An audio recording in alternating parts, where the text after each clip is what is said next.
నా పేరు మంజుల.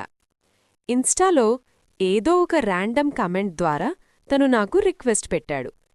తెలియని వాళ్ళని రిక్వెస్ట్ యాక్సెప్ట్ చేయడం అది నా లైఫ్లో first time.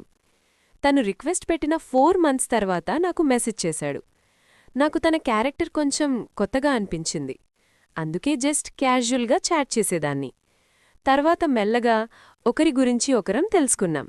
Good morning మెసేజ్తో start అయ్యి హౌ ఈజ్ యువర్ డేతో ఎండ్ అయ్యేది. ఇలా ఆల్మోస్ట్ 8 మంత్స్ వరకు అన్నీ నార్మల్గానే నడిచాయి. కానీ తర్వాత తను నాకు సెండ్ చేసే రీల్స్ చూస్తే తనకి నా మీద ఫీలింగ్స్ ఉన్నాయని నాకు అర్థమైంది. ఫైనల్గా ఒకరోజు పాస్ట్ స్టోరీస్ గురించి టాపిక్ వచ్చింది. ఫస్ట్ తనే నన్నడిగాడు. నాకెలాంటి పాస్ట్ లేదు అని చెప్పాను. అదే క్వశ్చన్ నేను తనని అడిగాను. తను ఒక్క అమ్మాయి ఉండేది, బ్రేకప్ అయిపోయింది అని చెప్పాడు. సరేలే, వినేసి సైలెంట్గా ఉందాం, మనకెందుకు అని అనుకున్నా. తర్వాత ఒకరోజు ట్రూత్ ఆర్ డేర్ గేమ్ ఆడుతున్నప్పుడు నీ బాడీ కౌంట్ ఎంత అని అడిగాను. తను 1 అని అన్నాడు. నేను ఎవరు, నీ ఎక్సా అని అడిగాను. పార్ట్ 2 కోసం ఈ రీల్ని లైక్ చేసి పేజ్ని ఫాలో అవ్వండి.